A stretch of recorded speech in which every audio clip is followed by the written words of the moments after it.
Have you ever noticed that negative emotions like fear, disappointment, and anxiety tend to impact us more and last longer than positive emotions? Our brains get hardwired from infancy and early development through adulthood, and a larger portion of our lives are immersed in negative talk and actions. Just look at what's streaming on TV, for example. As a result, we begin to develop a negative internal dialogue or self-talk, and this can have a major impact on your body's ability to heal. In fact, this is the number one thing that causes the biggest obstacle in healing for most of our patients. So in today's video, I'm going to provide you with a roadmap to overcome your negative thoughts and doubts and clear the pathway for healing. In part one, we'll discuss where negative thinking comes from and how it limits your healing ability. In part two, I'll show you how to identify negative self-talk triggers. Then in part three, I'll give you the tools to neutralize this negative dialogue and turn it into positive self-talk, which will help you heal your nerves and the rest of your body as well. You don't want to miss this. Coming up.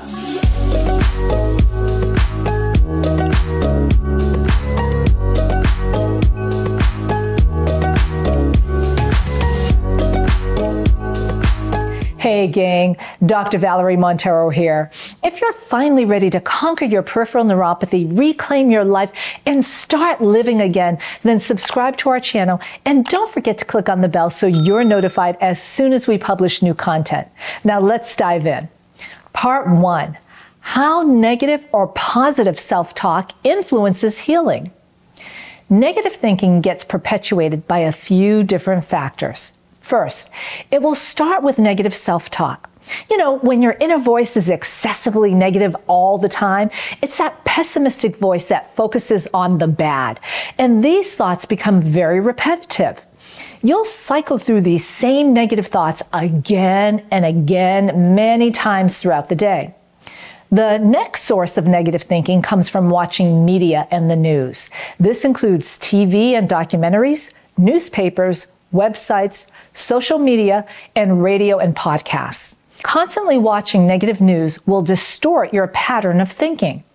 Research from Dr. Graham Davy demonstrates that people exposed to negatively skewed news programs are more likely to experience negative moods such as anxiety, anger, sadness, worry, and fear more than those who watched positive or neutral news. In fact, Dr. Davies stated, negative news causes us to be more pessimistic about our own lives and prospects for the future. Now, taking this one step further, research has shown that constantly dialing into negative media can result in physical tension in your body and depressive symptoms like loneliness and hopelessness. The last source of negative thinking can occur from the influence of toxic people. I'm not going to break this category down because this is a whole other talk in and of itself, but I will tell you to be wary of what I call the psychic vampire. These are people who always have something negative or pessimistic to say. They can never see the positive in anything, and they literally tend to suck the positivity out of you until you're bone dry. So now that you're aware of the most common sources that may be fueling your negative thinking, let's look at how this can impact your health. So let me share with you a very common scenario that can throw many of our patients into a negative thinking loop. When a patient walks into our clinic, the most common thread they share isn't their symptoms, believe it or not. It's the fact that they've lost hope in ever recovering. They've been to 1, 2, or even 3 doctors, including neurologists, who have told them that their peripheral neuropathy is permanent. There's nothing they can do other than manage their symptoms with medications, so they'll just have to learn to live with it. Now, if hearing these words isn't bad enough, complex that with the fact that while they're suffering with neuropathy symptoms like numbness, burning, pins and needles, sharp pain, or muscle cramps and weakness, they're also losing function and quality of life. It can become difficult for them to walk, drive, or do the activities they love the most. And while their health is on a steady decline, what keeps ringing in their heads is the fact that they keep hearing, "This is permanent, just live with it. There is no cure. I'll never be the same. I'll never enjoy life again. I won't be able to work and support my family. I deserve this for abusing my body. Well, we hear these particular statements often from patients and so many more like them. Well, this is a very understandable line of thinking, and it creates a negative loop cascade that repeats over and over again in our heads. So, how does this affect our health? This pessimistic inner dialogue creates an elevation in stress hormones, especially cortisol. Over time, this damages the immune system. Now, I want you to think about this for a moment. When we talk about the immune system, the first things we think about are infections, colds, flus, even COVID. However, I want to remind you that your immune system is strongly involved in tissue healing. And yes, that does include the healing of your nerves. So anything that suppresses your immune function also suppresses tissue healing, or in this case, the healing of your damaged nerves. These stress hormones also cause a steady perpetual stream of inflammation released throughout the body. And this inflammation will cause even more harm to your already damaged peripheral nerves. So this negative self-talk has quite the impact on our physiology, but it still goes beyond this. The stress hormones produced by your negative thoughts can also deplete your brain chemicals like dopamine, serotonin, oxytocin, and other endorphins required for happiness. So now that we know we may be causing our own barrier to recovering from peripheral neuropathy, let's look at how we can remove these obstacles. So this takes us to part 2, identify and neutralize negative self-talk triggers. In order to identify negative thinking patterns, we must be aware of the common patterns we can encounter. So let's look at some of these. Mental filtering. This is when we filter out the positives of a situation and only focus on the negative. Let me share an example with you. A patient either comes into our office or schedules a Zoom consult with us hoping we can find a solution for their peripheral neuropathy. They've already been to 2 other doctors who have told them their neuropathy is permanent and there is no cure. Now, we spend time educating them on how peripheral neuropathy can be reversed and how nerves do heal. And this is all based on scientific evidence and further based on the 15,000 plus neuropathy cases we've worked with. We explain what methods we'll use to facilitate the nerve repair and share with them all the scientific evidence. After all of this, you would think they would be jumping for joy, and some do, but many get stuck in the zone. But my doctor said this would be permanent, and my doctor said there is no cure. Now, they can stay stuck in this negative thinking loop for weeks or months, or sometimes for their life. This doesn't happen often, but these would be the people that may not get better because they've already convinced themselves that no matter what, they will have this forever. And that's not a good thing, is it, Willow? No, we don't like it when they get stuck in that loop. No, we don't. Alrighty. Okay, the next pattern of thinking is called... You're so cute. The next pattern of thinking is called polarized thinking. This is when a person only sees in black or white. You guys just saw Willow, right? Black or white with no middle ground. This pattern of thinking is particularly dangerous for people trying to recover from peripheral neuropathy, and here's why. Nerves are the slowest healing tissues in the body. We've mentioned in many videos how it can take anywhere from 1 to 2 years for a nerve to fully heal. So during the repair process, the improvement is very slow and very minimal. So slow, in fact, if the neuropathy patient isn't paying attention, they completely miss the improvement. So let me give you an example. Are you ready for this example, Willow? All right. One of our patients had a follow-up reevaluation with us to see how their condition was coming along. This patient said, "Doc, I'm not getting any better. There's been no change over the past 3 months. It's exactly the same as when I started. I don't know. I might even be worse. This simply isn't working." Well, after sitting down and examining their lifestyle, what we found out is that this patient was actually sleeping longer at night. Previously, when they first started with us, they could only get about 2 hours sleep maximum, and then they would wake up from their symptoms. But now they were sleeping 3 to 4 hours before waking up. We also discovered that they were able to walk longer periods of time before having a flare-up. And the best part was when they first started rating their symptoms, they began rating it as an 8 out of 10, with 10 being the worst. Now they were rating their symptoms between a 6 to a 7 out of 10. So when we pointed all this out to them, they said, well, yeah, but my symptoms aren't gone. They're still here. So instead of acknowledging the small gains, this person is looking at their condition as all or nothing, black or white. That's simply not how nerves heal. There will be many, many shades of gray before you reach maximum healing. Another pattern of negative thinking is overgeneralization. This is when we conclude because of one bad experience, all related experiences will be bad. Here's what I mean. We work with many neuropathy patients that have received treatment for their peripheral neuropathy from other doctors with failed results. So now the conclusion they reach is that nothing will ever help them because that other treatment I did just didn't work. It doesn't matter that it was the wrong treatment. It doesn't matter that the doctor had no clue what they were doing. They are now overgeneralizing. That treatment equates to this treatment will not work. Okay, so let's move along to the next one. One of the most difficult lines of negative thinking to work with is one called magnifying. This is when a person exaggerates the negative details of an event. We have a few patients like this. No matter what they do or what they try, they think they're getting worse with everything, even when we show them otherwise. When we show them, look, these are the gains you've made, these are the results. Now, I will tell you that this line of thinking is fear-based, and it's understandable. When a person has suffered so long, they become fearful that every small change is a sign of their condition worsening. Guys, we completely understand this. The last thinking pattern we'll cover is blaming.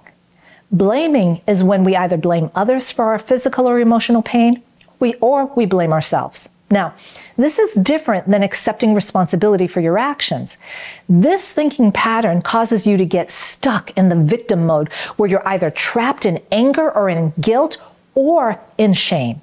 This pattern of thinking is extremely detrimental because it will falsely lead you down the road of believing you're not worthy of great health or of healing. Okay, so this takes us to part 3. Tools that you're going to need to neutralize negative dialogue and build self-talk. Science has shown us over the decades that there is a strong link between positivity and health. Additional studies have found that a positive attitude improves outcomes across a spectrum of chronic conditions and diseases. Here's how to neutralize your negative self-talk. Number 1, catch your inner critic. Learn to notice when you're being pessimistic. For instance, when your inner voice says something negative and deflating about your recovery, step back and ask yourself, would I say this to a dear friend or a child? And if the answer is no, then don't say it to yourself. You are just as worthy as your friend or child to be filled with words of encouragement. Next, clear the bombs. Here's what I mean. Change your negative mind field, and that's mine, M-I-N-E, not M-I-N-D. Change that negative mind field into a neutral, safe territory. Replace the negative thought with a positive one. Every time you realize you're thinking a negative thought, change it immediately to something that's positive. When you're on the negative tilt-a-whirl, ask yourself, is this thought helping or hindering me in my journey to recovery? If it's hindering, be gentler with your language. For example, change. Will I ever recover from peripheral neuropathy? To, since so many people have already recovered from peripheral neuropathy, I have every reason to believe that I can too. Interestingly, when you do this, your brain will lay down new pathways to help facilitate everything you're doing to heal. The next one, this is an important one. Repeat, repeat, repeat. Repeat your positive thought over and over again, both out loud and to yourself. Also, write them down and post them around the house where you'll see them on a regular basis. Now, these 3 things are beginning steps to neutralize the thoughts, but you still need to take it a step further. It's imperative to drop those cortisol levels and to help expunge the damage from those thoughts. So in other words, you need the tools to rewire your brain. Here's how to do it. First thing you can do is begin with breath work. Breath work has been proven in research to decrease inflammation, deliver more oxygen to your cells, especially your nerve cells, and elevate your mood. Research has shown that it can improve the quality of your sleep, something most peripheral neuropathy patients need very desperately. It can improve your immune system function, and it can help neutralize stress hormones. It also paves the way for more positive and high vibrational emotions like joy, contentment, hope, happiness, and love. There are many videos, many different videos you can find on breath work on YouTube. So find one that resonates with you and fits into your schedule. I'll include a couple of links below to videos I recommend to my patients just to help you get started. And you don't have to spend half an hour doing breath work. There are easy videos that you can do that are 5-10 minutes long. Okay, next, meditation. Research has shown that meditation helps to eliminate negative thoughts and stop the negative feedback loop. Harvard Health has shown that meditation also trains the brain to achieve sustained focus, which can help thwart the negative thoughts and emotions when they occur. It doesn't matter if you use guided meditation or if you use transcendental meditation, where you use a mantra or a sound to quiet the mind.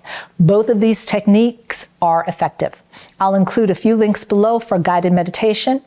And another technique is using positive affirmations. This will help you change your thought patterns from negative ones to positive ones. Dr. C and I recorded 2 variations of healing mantras that you can start with. We also recorded a video called Midnight Mantras that incorporates both breath work and healing mantras. One other technique I want to mention is starting a gratitude journal. Acknowledging the good things in your life, no matter how small you feel it is, has a powerful impact on your emotional well-being and your healing capability. Begin every morning when you first wake up by reciting 3 things you're grateful for. Maybe it's your beautiful fur baby that snuggles beside you, or your incredibly supportive family, or the fact that it's a beautiful sunny day. Recite these things out loud and also keep a journal of them. You'll want to refer back to this journal, especially when you're having challenging days, when your symptoms might be getting the best of you. Lastly, get back to nature. We've become a society of cave dwellers where we spend the majority of our time indoors with the shades drawn. Research reveals that spending time in nature not only makes you feel better emotionally, but it increases your physical well-being by reducing muscle tension. It decreases the production of stress hormones. It reduces blood pressure and heart rate. Studies have shown that being in nature or even viewing scenes of nature reduces emotions of anger, fear, and stress and increases positive feelings. So go outside and just sit in nature. Now, believe it or not, we've had patients who've told us, I don't believe in any of this hokiness. And here's our response. If you don't believe in it, that's simply because you haven't taken a moment to look at the hundreds of clinical studies that prove the validity of these measures. Don't you owe it to yourself? Don't you owe it to your health to leave no stone unturned? It's undeniable that our thoughts hold immense power in shaping our journey towards healing. Even the scientific community acknowledges the profound impact of the mind-body connection. Remember, healing is not an all or nothing journey. Like the myriad shades of gray, your path to recovery may have ups and downs, but each step forward is a victory. Don't worry about quantifying it, just enjoy the moment. Your body and mind are resilient, and so are you. With the keys firmly in your grasp to unlock the extraordinary potential of your mind for healing, embrace the positivity. Believe in your ability to heal and take each step with confidence. Together, we'll conquer peripheral neuropathy and help you reclaim the life that you deserve. Blessings. And your healing capability, let me go back.